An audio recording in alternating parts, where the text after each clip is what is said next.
Nuestro cerebro nos engaña. Cuando recordamos y cuando pensamos en nosotros mismos. Cuando soñamos y cuando percibimos la realidad que nos rodea. Nuestro cerebro finge, adultera, falsifica, pero tiene buenas razones para hacerlo. Nuestro cerebro es un dispositivo fruto de la selección natural y está dedicado al servicio de un organismo vivo, nosotros. ¿Y cuál es la meta de todo organismo vivo? La supervivencia. Nuestro cerebro busca nuestra supervivencia a toda costa y a veces para conseguirlo es capaz de suplir la información que le falta por fantasías y confabulaciones. Lo importante es que la información no nos falte, aunque parte de ella no sea exacta. Lo importante es que la realidad se nos presente con un sentido completo y coherente. Que creamos que todos nuestros comportamientos están bajo nuestro control. Que nuestra memoria parezca un reflejo de lo ocurrido. Para nuestro cerebro es más importante contarnos una historia consistente que contarnos una historia verdadera. El mundo real es menos importante que el mundo que necesitamos. Fíjense en la figura de la pantalla. Las líneas grises horizontales son paralelas entre ellas. Pero observen qué pasa cuando los cuadrados se desplazan a un lado. ¿Todavía las ven paralelas? Parece que el paralelismo es relativo, pero ¿puede esto ser posible? Los objetos que vemos, escuchamos y tocamos pueden ser reales, pero lo que experimentamos como realidad es una ilusión construida en nuestro cerebro. Nuestra memoria no es de fiar, no funciona como una cámara fotográfica, y mucho menos como el disco duro de un ordenador. Unas veces, para conseguir un recuerdo coherente, el cerebro rellena los huecos de la memoria con contenidos imaginados e irreales. Otras veces, almacenamos información de forma inconsciente, información que al salir a la superficie parece algo maravilloso y sobrenatural. La actitud, la emoción, la imaginación y lo vivido, todo ello influye en nuestros recuerdos. Lo cierto es que vivimos en un mundo construido por nuestro cerebro. Y por nuestro bien, unas veces nos muestra cosas que no están y otras nos esconde cosas que sí están. Pero parece ser que el número de caras reconocidas es casi ilimitado. Sin embargo, hay una gran diferencia entre reconocer una fotografía que se ha visto antes y recordar lo que hay en la foto. Es decir, que si se ve la foto de nuevo, se reconocerá. Pero si se pregunta de qué era la fotografía y se pide una descripción, esto será mucho más difícil. De forma que hay una gran diferencia entre reconocer y recordar. Y este es uno de los matices que hay en el campo de la memoria, que es muy complejo. Si observamos el cerebro en conjunto, hay esta gran estructura del córtex cerebral aquí, que todo el mundo reconoce. Pero hay también muchas estructuras profundas y muy importantes en el interior. Si partimos en dos este cerebro de plástico, empezamos a ver algunas de las estructuras imprescindibles para el ser humano en la formación de su memoria. La más conocida es esta estructura de aquí, llamada hipocampo, porque tiene un poco la forma del caballito de mar, hipocampo en griego y en latín, que es necesaria para las primeras fases de la memoria.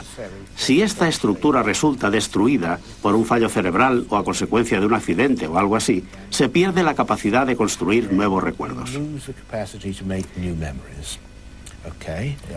En la enfermedad de Alzheimer, las células nerviosas de esta región del cerebro se encuentran entre las primeras células nerviosas que mueren por causa de la enfermedad. Y esta es la razón por la que creemos que a las personas que empiezan a padecer Alzheimer les resulta muy difícil recordar cosas nuevas. Recordarás un caso famoso, el del paciente al que conocemos solo por las iniciales HM. En los años 50 del siglo pasado, y hoy todavía vive, su hipocampo quedó destruido. En aquel entonces él era un joven de unos 20 años, y hoy conserva todos los recuerdos hasta el momento justo en que su hipocampo quedó destruido. Pero si le preguntas qué edad tiene, dice que todavía tiene 20 años. Y te conoce y habla contigo, pero si te vas de la habitación y vuelves a entrar, te hablará como si nunca te hubiera visto antes, porque no puede almacenar nuevos recuerdos. Recordamos cosas, y podemos estar muy seguros en nuestra mente de que estas cosas realmente nos pasaron. Pero si lo comprobamos con los hechos históricos, no es necesariamente cierto. Cuando antes me contabas tus primeros recuerdos de la infancia, tú has dicho muy bien, esto es lo que yo creo que recuerdo. Pero en realidad, cada vez que recuerdas eso, lo reconstruyes biológicamente, además de la descripción de la reconstrucción que haces.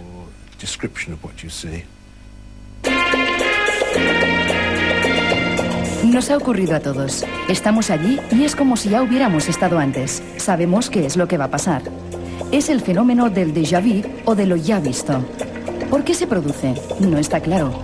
Una de las explicaciones propuestas es que a veces en el cerebro se produce un retraso de fracciones de segundo en procesar la información, pero no en almacenarla en la memoria. Por eso, cuando la procesamos, tenemos la sensación de que la estamos viviendo y recordando a la vez. El presente se hace pasado en nuestra cabeza. Mediante los sentidos, el cerebro establece un diálogo con el mundo externo que nos permite interpretarlo y sobrevivir en él. Pero en muchas ocasiones, como en el déjà vu, esta interpretación no se corresponde con la realidad. Muchos de estos engaños se deben a una capacidad sorprendente de nuestro cerebro. Cuando la información que le llega del exterior no es suficiente o es confusa, se la inventa. Rellena los huecos informativos para construir una realidad lo más lógica posible, de acuerdo con nuestros esquemas mentales. En un lugar donde hay mucho ruido, por ejemplo, nuestro cerebro rellena los huecos auditivos y así nos permite mantener una conversación. Y en situaciones de mucho estrés o cansancio, cuando las entradas sensoriales son muy deficientes, puede provocar alucinaciones en personas sanas. Esta especie de horror vacui cerebral también abarca la memoria, porque los recuerdos son una mezcla de realidad y ficción. Los cortamos, pegamos y empalmamos, resolviendo ambigüedades y estableciendo conexiones razonables entre los hechos, aunque no las haya. Otra trampa para crear una historia plausible, aunque poco fiable. Y es que el cerebro no ha evolucionado para comprender el mundo, sino para que sobrevivamos en él. Y parece que para eso es mejor contar con una historia coherente, aunque sea en parte falsa, que con otra más real, pero incompleta. Sin embargo, la más impactante de las ilusiones mentales quizás sea la sensación de unidad mental, el yo, la conciencia de uno mismo. Hoy sospechamos que es uno más de los productos de la actividad cerebral. Ni nada más, ni nada menos. De hecho, hay muchos estados en los que desaparece, como estar anestesiado, borracho o dormido sin soñar. Y sin embargo, todas las demás funciones ocupan el mismo espacio de masa cerebral, y esta continúa con los mismos requerimientos de oxígeno y nutrientes. Muchos expertos creen que más que una unidad, somos una sociedad de mentes distintas que funcionan como una orquesta. Pueden sonar todos los instrumentos a la vez, pero también se forman quintetos, cuartetos o simplemente un solo. Oye, vamos a ver. Lo que tú dices es que la memoria se mantiene a pesar de los cambios estructurales que se producen en las relaciones sinápticas o entre las neuronas. Estás hablando de una de las paradojas de los sistemas vivos en general. Acabamos de conocernos por primera vez para hacer esta entrevista. Si tuviéramos que volvernos a encontrar dentro de 1 o 2 semanas, o incluso un mes, espero que nos podríamos reconocer. Sin embargo, cada molécula de nuestro cuerpo durante este tiempo habrá circulado muchos cientos de miles, muchos millones, y no solo las sinapsis o las neuronas. Algunas moléculas se habrán roto y resintetizado cientos de veces en un segundo. Y sin embargo, seguimos siendo la misma persona. De forma que no es solo el cerebro el que conserva la estructura o la memoria, también lo hace todo el cuerpo. A pesar de todos los cambios estructurales, a los continuos... Tú ahora no eres la misma persona que eras cuando te has levantado esta mañana. Y sin embargo tienes la impresión de que lo eres, pero en términos de moléculas no lo eres. Es decir, creo que en biología tenemos un problema al intentar comprender cómo mantenemos una unidad estructural, una unidad que la da el proceso, la dinámica. Aunque las moléculas estén cambiando constantemente, y esta creo que es una reflexión fascinante. Sobre esto hay un par de temas que me gustaría comentar. Primero, es que el olvidar también es bueno. Hay un cuento muy famoso del escritor Jorge Luis Borges llamado Funes el Memorioso. Funes es un personaje que lo recuerda todo, nunca se olvida de nada. Recuerda el rastro que deja al caer una gota o el dibujo de efecto marmóreo de la contraportada de un libro. Y como dice Borges, tardaba todo un día en recordar lo que le había sucedido el día anterior. Y Funes se murió muy joven de una sobredosis de memoria. Es muy importante no recordarlo todo y hay que olvidar todo lo que no tiene relevancia. Tener un cerebro eficaz quiere decir tener un filtro de percepciones, un sistema de filtro que elimina todo lo que es trivial, como por ejemplo lo que has desayunado hoy. O sea que cuando alguien te dice que te has olvidado de su cumpleaños porque no le importa... Es probablemente cierto si para ti en el fondo es trivial, porque no debes memorizar este tipo de cosas. El problema, por supuesto, es diferenciar lo que es importante de lo que no lo es. Si te presentan a alguien en una fiesta y quieres volverlo a ver, es importante que recuerdes su nombre. Bien, los insectos tienen un sistema nervioso muy distinto de los vertebrados, de los mamíferos, de los humanos. Tienen un sistema nervioso separado en el que grupos de neuronas en unas regiones en particular, por ejemplo en las patas o en el estómago, tienen un cierto grado de autonomía. Una de las invenciones, en términos de evolución, del paso de invertebrados a vertebrados, es que el sistema nervioso se agrupa en la parte superior de la cabeza y se subordina el funcionamiento de todas las otras regiones, de clústeres de neuronas, al funcionamiento de la cabeza. ¿Pensabas que los taxistas tienen un cerebro como el nuestro? Pues no. Un estudio ha revelado que los taxistas de una gran ciudad tienen más desarrollada la región del cerebro que controla la memoria espacial. Ser taxista en una gran ciudad no es fácil. En algunas ciudades, por ejemplo, para obtener la licencia, el conductor debe aprender todo el callejero de memoria y llevar a cualquier pasajero al lugar más apartado de la ciudad sabiendo solamente el nombre de la calle. La memoria espacial se archiva en una región del cerebro que está aproximadamente a la altura de las orejas, dentro del lóbulo temporal, en el hipocampo. Tenemos 2 hipocampos, uno a cada lado del cerebro. Investigadores del University College London estudiaron y midieron el hipocampo en un gran grupo de taxistas. Observaron las dimensiones de esta región del cerebro que controla la memoria espacial y las compararon con las imágenes de un grupo de personas que desarrollaban actividades en las que la memoria no intervenía de manera tan clara. El resultado de las medidas fue claro. Los taxistas tenían la región del hipocampo más desarrollada que el grupo control. Experimentos en otras especies han mostrado resultados similares. Al estudiar esta región en distintos grupos de aves, se dieron cuenta de que el hipocampo también está agrandado en pájaros que almacenan semillas en diferentes lugares, como las urracas, respecto de pájaros que las guardan en un solo lugar. La idea de que el cerebro tiene una determinada plasticidad, es decir, que se adapta según el uso que se le da durante el crecimiento, no es nueva. Lo que es nuevo es la demostración de que aún en la edad adulta se mantiene esta capacidad potencial, como quedó claro en el caso de los taxistas londinenses.